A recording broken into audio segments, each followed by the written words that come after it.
नमस्कार दोस्तों, स्वागत है आपका हमारे YouTube चैनल स्टोरी स्टेशन पर। दोस्तों, हम अपनी वीडियो से आपका ज्ञान बढ़ाते हैं, तो सब्सक्राइब जरूर कीजिएगा। आप सुन रहे हैं महाबली हनुमान के जीवन के रहस्य। साधु बाबा से कथाएं सुनते हुए राघव को हनुमान जी से जुड़ी हुई एक और बात याद आ गई, जो उसने साधु बाबा से पूछ ली।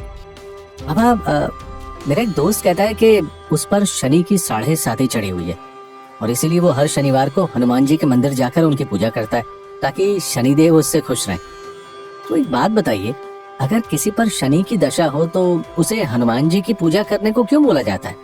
क्या शनिदेव हनुमान जी के भक्त है?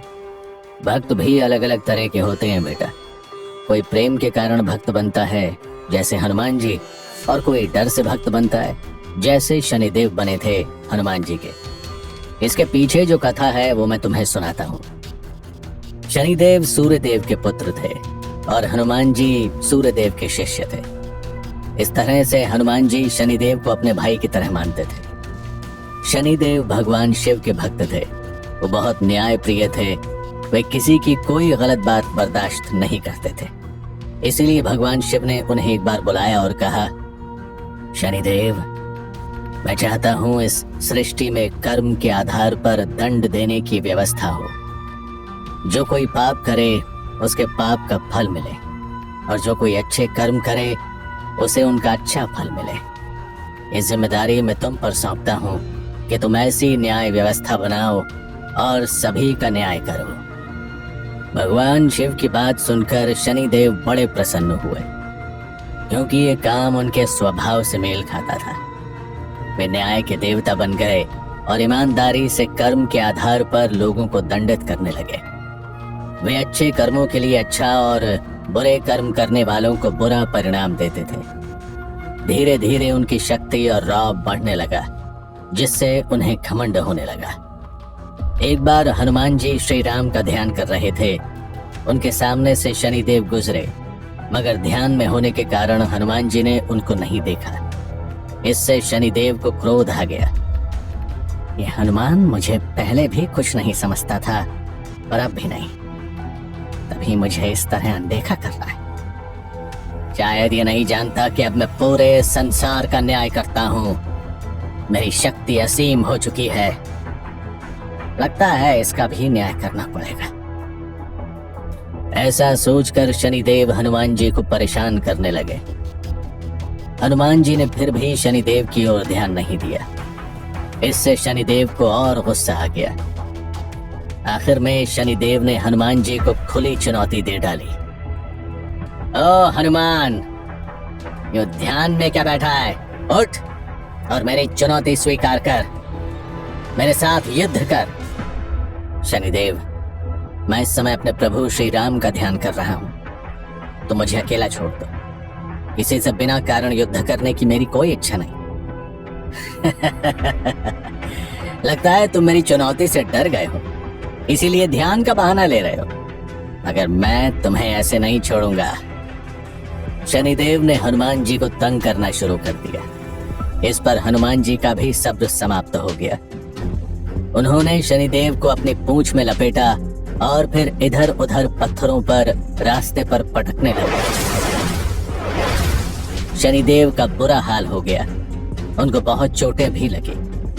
शनिदेव ने बहुत कोशिश की, मगर वो हनुमान जी की पूंछ से मुक्त नहीं हो पाए। आखिरकार उन्होंने हार मान ली। मुझे क्षमा कर दो हनुमान। आगे से मैं ना तुम्हें तंग करूंगा, ना ही तुम्हारे भक्तों को। हनुमान जी ने उन्हें क्षमा कर अपनी पूंछ से मुक्त कर दिया। शनिदेव जैसे तैसे खड़े हुए। उनका पूरा शरीर दर्द कर रहा था। जगह जगह चोट लगी हुई थी। ये देखकर हनुमान जी को उन पर बड़ी दया आई। हनुमान जी ने शनिदेव को एक चमत्कारी तेल देते हुए कहा, लो शनिदेव, इस तेल को अपने शरीर पर मल लो। ये तुम्हें पीड़ा से मुक्ति देगा और तुम्हारी चोट को ठीक करेगा। शनिदेव ने ऐसा ही किया। उस तेल से उनकी सारी पीड़ा दूर हो गई। बस तभी से शनिदेव को शनिवार के दिन तेल चढ़ाने की परंपरा शुरू हो गई। माना जाता है ऐसा करने पर शनिदेव प्रसन्न होते हैं और वे हमारे दुख तकलीफों को दूर करते हैं। अच्छा, आज पता चला शनिवार को भी हनुमान जी की पूजा क्यों की जाती है। मगर एक बात बताइए बाबा, जब कभी भूत प्रेतों का डर लगता है या सुपरनैचुरल अनुभव होते हैं, तब भी बड़े बुजुर्ग हनुमान जी का नाम लेने को या हनुमान चालीसा पढ़ने को कहते हैं। ऐसा क्यों है? हनुमान जी की 3 खासियत है जिनकी वजह से उनका नाम सुनकर कोई भी नकारात्मक शक्ति हमारे आसपास नहीं ठहर सकती। पहली है उनकी भक्ति, दूसरी है उनकी शक्ति, और तीसरी है कि वो खुद महादेव का अवतार है और महादेव भूत प्रेतों के स्वामी है। ओह, अब एक आखिरी बात सच सच बताइए बाबा। जैसे आपने कहा था कि हनुमान जी आज भी जिंदा है और इस पृथ्वी पर है, उन्होंने कभी भी इस संसार को नहीं छोड़ा, तो क्या सच में ऐसा है? मेरे कहने से क्या होगा बेटा, तुम्हारा विश्वास ही तुम्हें सच्चाई का सबूत दे सकता है। मुझे विश्वास है कि हनुमान जी आज भी हमारे पास ही हैं, तो वो है। हनुमान जी को सीता माता ने अशोक वाटिका में अमरता का वरदान दिया था, लेकिन जब प्रभु श्री राम ने ये संसार छोड़कर जाने की सोची, तब हनुमान जी बहुत विचलित हो गए थे और कहने लगे, प्रभु अगर आप ही यहाँ नहीं रहेंगे तो मैं यहाँ रहकर क्या करूँगा।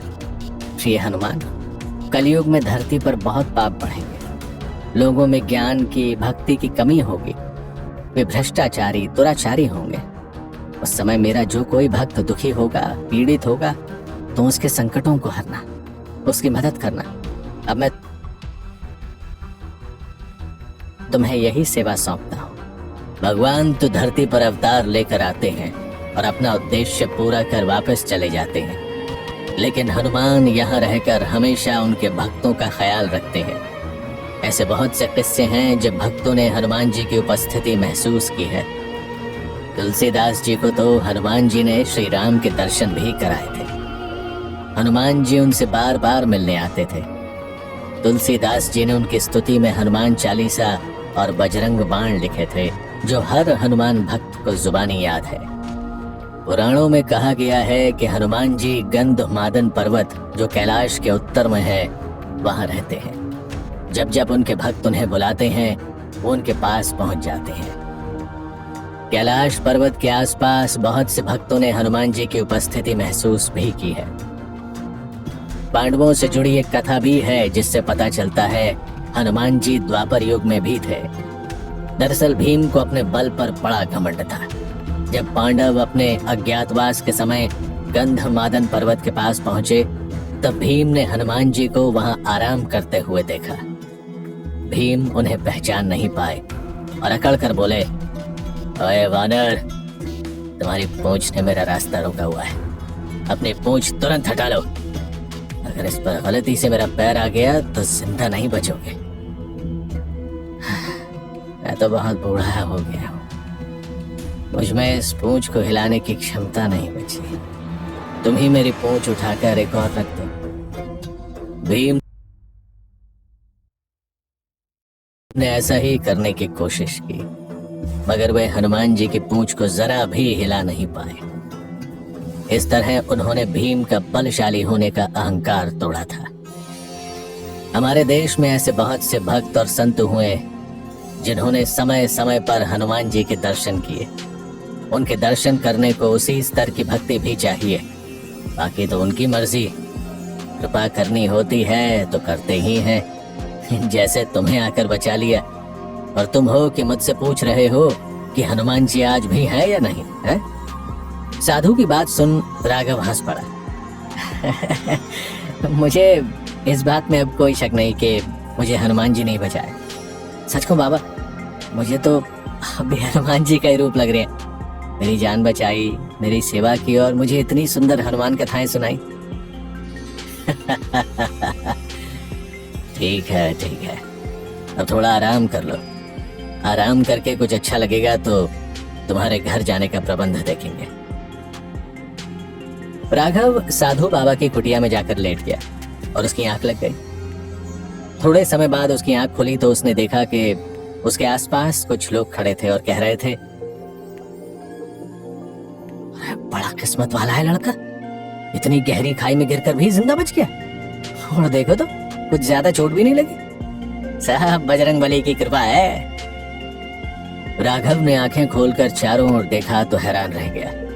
वहां ना कोई साधु था, ना कोई कुटिया। वो पत्थरों पर पड़ा हुआ था, लेकिन बिल्कुल ठीक था।